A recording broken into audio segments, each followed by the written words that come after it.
That was, magical moment. That evening, I think, is when it actually happened. We fell in love. And then shortly after that, we were a couple. ABBA's Björn Ulvaeus and Agnetha Fältskog were not just musical partners. They were also a romantic couple whose love story mirrored the global success of their band. However, their personal lives eventually diverged, leaving fans with countless questions about the nature of their relationship and its subsequent breakdown. In a rare and candid interview, Ulvaeus has finally opened up about his experiences with Fältskog, offering a glimpse into the complexities and challenges they face together. But before we disclose that, let's know more about Björn Christian Ulvaeus, who was born on April the 25th, 1945, in Gothenburg, Sweden. At 6, his family relocated to the small town of Västervik. His father, Eric Gunnar, and mother, Ina Elisa Victoria, tried to provide a stable home for Björn and his sister, Eva Margareta. But Björn's life, even from a young age, seemed destined for something far beyond the quiet streets of his hometown. Before ABBA, Björn was already a rising star. He joined a Swedish folk Schlager band, the Hootenanny Singers, gaining local fame. While touring with the band in 1966, fate introduced him to Benny Andersson, a keyboardist from another group, the Hep Stars. Their connection was instant. Music brought them together, and in no time they were writing timeless songs, even before anyone knew their names. Their first song together, Isn't It Easy to Say, was just the beginning of a bond that would later change the music world.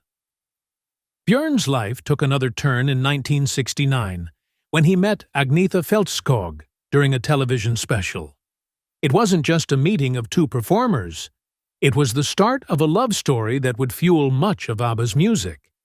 But that love, like so many things in life, would eventually crumble, leaving a scar that echoed through some of the band's most emotional songs. Through the years, Björn and Benny kept working on music together. In 1970, they scored a small hit in Sweden with She's My Kind of Girl, which became popular in Japan. Even with the success of their early work, no one could have predicted the phenomenon that would come next. ABBA was born when Agnetha joined Björn and Benny, and Anni-Frid Lyngstad, Frida, later joined them. The name might have been simple, but the music was not. Björn, the guitarist, took on more roles than just a player. He sang lead vocals on numerous tracks, each displaying different emotions: hope, joy, and, later, heartbreak. However, the happiness ABBA showed the world on stage was sometimes mirrored in their lives. Once filled with promise, Björn and Agnetha's marriage began to fall apart in the late 1970s. The band's songs started to represent the pain that Björn was feeling. By 1980, their divorce was finalized, and soon after, ABBA dissolved. What once seemed like an unstoppable force suddenly felt fragile. After ABBA, Björn didn't stop creating. He and Benny turned their attention to musicals, collaborating on projects like Chess and Mamma Mia. These new ventures brought him recognition, but nothing could quite fill the void left by the end of ABBA. Even when awards came in, there was always a feeling that something had been lost. Years later, in 2013, Björn and Benny, along with DJ Avicii, composed the anthem for the Eurovision Song Contest. It was a nod to ABBA's roots, but also showed how much things had changed. Time had passed, and while the world still loved ABBA's music, the people behind it had moved on, each carrying their own stories of loss and change. In 2021, there was a glimmer of the past when ABBA reunited to announce a new album and a virtual concert experience, ABBA A Voyage. After 40 years, they returned to the studio. It was bittersweet, proof that, while things can never be the same, some parts of the past are worth revisiting, Björn's personal life, too, went through ups and downs. His marriage to Agnetha ended, but in 1981 he found love again, with music journalist Lena Kellershow. They had 2 daughters and lived in relative peace for many years. But even that chapter came to a close in 2022 when they separated. Change, it seemed, was the one constant in Björn's life. Yet, amid all the personal and professional turmoil, Björn was steadfast. He was more than just a musician. He became a businessman, an advocate for cashless living, and even a spokesperson for atheism. However, despite these new roles, there was always a sense that the past, especially his years with ABBA, are always there to put him in trauma. In 2024, Björn found love again, marrying Christina Sass. The ceremony took place in Copenhagen, and although it was a fresh start, it must have felt like how life keeps moving forward, no matter how much we might wish to hold on to the past. On the other hand, we have Agnetha Fältskog, who was born in Jönköping on April 5, 1950, the first of 2 daughters to Knut Ingvar Fältskog, a department store manager, and Birgit Margareta Johansson. From an early age, her life was shaped by music. Her father, passionate about show business, shared his love of music with her. At the same time, her mother devoted herself to caring for the family. By 1955, Agnetha's little sister Mona arrived. But even with a growing family, Agnetha's heart was anchored to music. When she was just 6, Agnetha wrote her first song, Två små troll, 2 small trolls. It was like music was flowing through her veins. She started taking piano lessons at 8 and soon sang in the church choir. Her love for performing grew stronger, and by the early 1960s, she formed a local musical trio with 2 friends. They called themselves the Cambers, but like many young dreams, their hopes were dashed when they couldn't find enough gigs to keep going. By 15, Agnetha had landed her first real job singing for a local dance band. It was the first step on a long, unpredictable journey. She dropped out of school to focus on her passion, though she worked as a telephonist daily. Balancing her job and performance eventually became too much, so she followed her heart in music. After a heartbreaking breakup with her then-boyfriend, Björn Ulvaeus, Agnetha turned her pain into her first big hit. Jag var så kär. I was so in love. Her raw emotion resonated with many, launching her into the public eye. Agnetha's talent caught the attention of record producer Carl Gerhard Lundqvist, who wanted her on his label but wasn't interested in her band. Reluctantly, she decided to go solo, signing a contract with Capitol Records in 1967. Her debut single topped the Swedish charts in 1968, selling over 80,000 copies. It wasn't just luck. Agnetha had found her voice. Though she tasted success early, Agnetha's journey wasn't without its share of struggles. She ventured into Germany, where her fiancé, producer Dieter Zimmermann, had promised her stardom. But the material they gave her felt wrong when she arrived, disconnected from who she was. She refused to sing songs she didn't believe in and ended the engagement and her pursuit of fame in Germany. She returned to Sweden in 1970 and continued building her career despite a legal battle over a song she was accused of plagiarizing. By 1977, the case was settled, but these challenges could have weighed heavy on anyone's spirit. Agnetha, however, pressed on.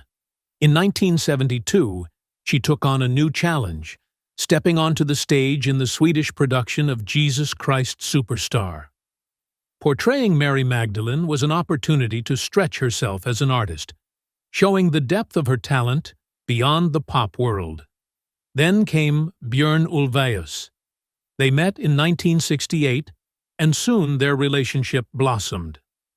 By 1971, they were married, a union that seemed destined to change their lives and the world of music.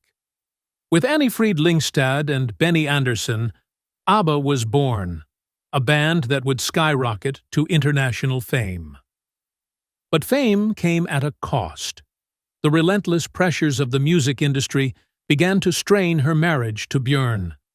Their bond, once so strong, unraveled in 1978. By 1979, they were divorced, a chapter closing quietly but painfully. Yet, even after personal heartbreak, Agnetha and Björn vowed to keep their professional commitments to ABBA. While the band went on to dominate the charts, Agnetha threw herself into her music. She recorded a solo album, 11 Kvinnor I ett hus, 11 Women in One House. This project showed the personal and professional complexities in her life. Though it wasn't commercially successful like other ABBA's albums, it still spent over a year on the Swedish charts, a testament to her enduring appeal. However, her struggles were never far from the surface. The haunting lyrics of ABBA's songs, like The Winner Takes It All, spoke to her fractured marriage. She poured her heart into these songs, turning her pain into art. By 1982, ABBA quietly disbanded with no grand farewell. Agnetha took a step back, seeking solace away from the spotlight. She recorded duets and solo albums, finding moderate success, but the glitz and glamour of ABBA's heyday were behind her. Her 1983 album, Wrap Your Arms Around Me, was bright, achieving #1 across several European countries. But while fans still adored her, Agnetha increasingly sought privacy, withdrawing from the chaos of fame. Success, after all, doesn't always bring peace.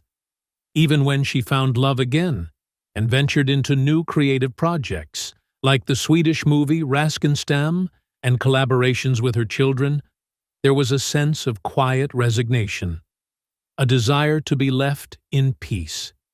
She had climbed the heights of stardom, but the toll it took on her was undeniable. After releasing I Stand Alone, Agnetha Fältskog stepped away from the music scene, leaving behind a world that once adored her voice. For 17 long years, she disappeared from the public eye. During these quiet years, she found solace in astrology, yoga, and the peaceful company of horses. Her secluded life on Eckerö Island became a haven, far from the stage lights she once thrived under. In 1990, Agnetha tried to find love again, marrying Swedish surgeon Thomas Sonnenfeld. But, like her music, that chapter ended abruptly. Their marriage lasted only 3 years before they divorced in 1993. Life, however, had more heartbreak in store for her. The following year, tragedy struck when her mother, overwhelmed by despair, took her own life by jumping from the balcony of her apartment in Jönköping. Grief consumed Agnetha, and her pain deepened when her father passed away just a year later. By 1997, a glimpse of companionship seemed to return when she met a Dutch forklift driver named Gert van der Graaf. But even this relationship, filled with hope, spiraled into turmoil. When Agnetha decided to part ways with him in 1999, he couldn't let go. He began stalking her, haunting the peaceful sanctuary she had built. It escalated to the point where the courts intervened, issuing a restraining order and deporting him to the Netherlands in 2000. Yet, heartbreak is relentless. And in 2005, after the restraining order expired, van der Graaf returned, once again unsettling her peace. Despite the emotional storms raging around her, in 1996, Agnetha penned her autobiography, Som jag är, later published in English as I Am. She revisited her journey through music, selecting songs for a compilation called My Love, My Life. Fans embraced her once more, drawn to the vulnerability she shared in her story. The book resonated with many and sold over 50,000 copies worldwide. Then, in 2004, something unexpected happened. Agnetha's voice re-emerged, delicate yet powerful, with a new single, "If I Thought You'd Ever Change Your Mind." It became her highest charting song in the UK, climbing to number 11. A week later, she released the album My Coloring Book, a collection of covers from the 1960s, songs that she had adored. It was like time had stood still. The world had missed her voice, and they welcomed her back with open arms. But true to her nature, Agnetha shied away from the spotlight, avoiding the extensive promotion that would typically accompany such a release. A successful second single, When You Walk in the Room, reached the UK Top 40. But even with these successes, Agnetha kept the distant, only appearing briefly in a Eurovision interval act with her former ABBA bandmates. Fans clung to these fleeting moments, hoping for more, but she was hesitant to give too much of herself again. In 2008, another chapter of her legacy unfolded. She joined her former bandmates at the premiere of Mamma Mia! In Sweden, a rare moment where all four members stood together in front of fans for the first time in over 2 decades. The sight was emotional and reminded everyone of the magic they once created together and how time had changed them. In 2013, Agnetha surprised everyone again with the release of A, her first new album in nearly a decade. Songs like When You Really Loved Someone and Dance Your Pain Away showed a voice that still held beauty and fragility. Her duet with Gary Barlow, I Should Have Followed You Home, was a highlight, and for a brief moment, she even returned to the stage. But the years of retreat had taken their toll, and the public appearances were few. Life never stopped, but its pace had slowed for Agnetha. In 2017, whispers of new music with ABBA began to surface. She reunited with her bandmates to record 2 new songs. The nostalgia was palpable. However, like always, Agnetha kept herself guarded. It wasn't until 2021 that ABBA officially announced their return with Voyage, their first album in 40 years. Agnetha's voice, still tender and full of emotion, echoed in the hearts of fans once more. Yet Agnetha's life away from the spotlight had been equally complex. Her fear of flying, which intensified after a terrifying incident during ABBA's American tour 1979, kept her grounded for much of her solo career. She was involved in a bus accident in 1983, which only deepened her anxieties. ABBA's Björn Ulvaeus finally breaks the silence about Agnetha Faltskog. It all started when Björn Ulvaeus touched the hearts of ABBA fans across the globe with his soulful music. He's not just a talented musician. His compositions propelled the band to dizzying heights of fame. However, behind the glitzy exterior, the journey was not smooth like it seemed. The band, composed of 2 married couples, eventually faced deep-seated animosities, especially between Björn and his wife, Agnetha Fältskog. Their incredible talent and breathtaking performances masked an underlying tension that brewed beneath the surface. From an early age, Björn was passionate about music. Before ABBA, he was part of a Swedish band called the Hootenanny Singers. Fate intervened when he crossed paths with Benny Andersson from the Hep Stars, forming a bond built on their love for music and a shared dream of creating something special together. They worked closely, producing songs and helping each other's bands in the studio. But Björn longed for more. Soon enough, his heart would find its match. 1969, while filming a nostalgic television special, Björn met Agnetha, a young singer just starting her journey. At only 18, she had recently released her first solo single. Despite her inexperience, their connection instantly ignited a passion that felt like a fairy tale. The two seemed inseparable, dreaming of a future where they could share their lives and music. They married on July 6, 1971, in a quaint village ceremony with Benny playing the organ. Together, they embraced the joys of parenthood, welcoming their daughter Linda in 1973 and their son Peter in 1977. However, the bright beginning quickly became overshadowed. During this time, Björn and Benny were forming their duo, known as Björn and Benny. Yet, something was missing. When Agnetha and Benny's girlfriend, Annie Fried Lingstad, joined the mix, ABBA was born, a partnership destined for iconic status. Their success was phenomenal. With chart-topping hits that captured the hearts of fans worldwide, their music resonated deeply.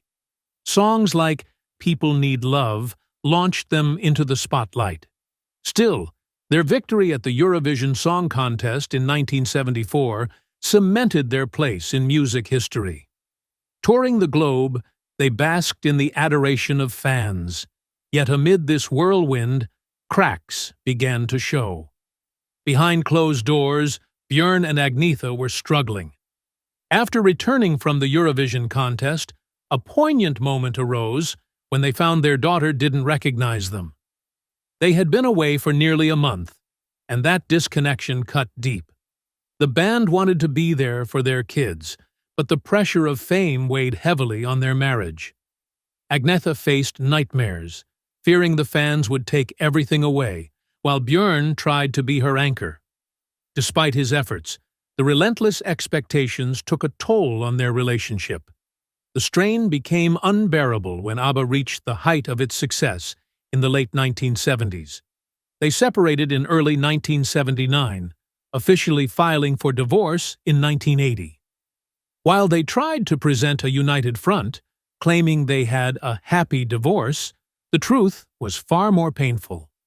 Their music began to display their inner confusion, leading to the creation of The Winner Takes It All, a haunting song that told the story of their heartbreak. Writing the lyrics was a cathartic experience for Björn, filled with raw emotion. Yet, performing the song was another challenge.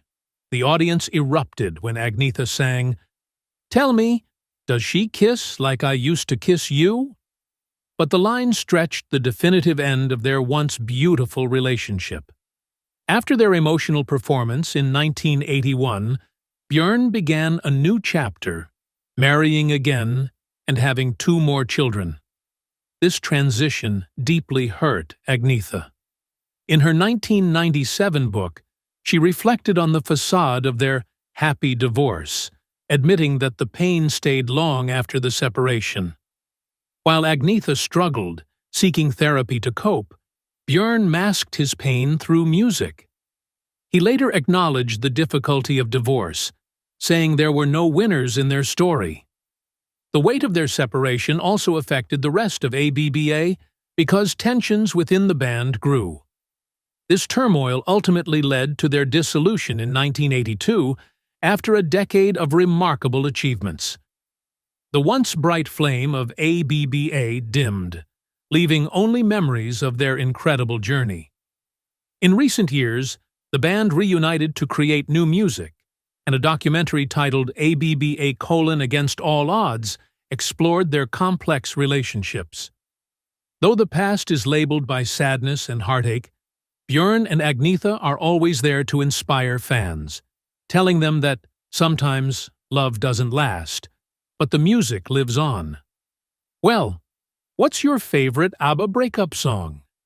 Share your thoughts in the comments below.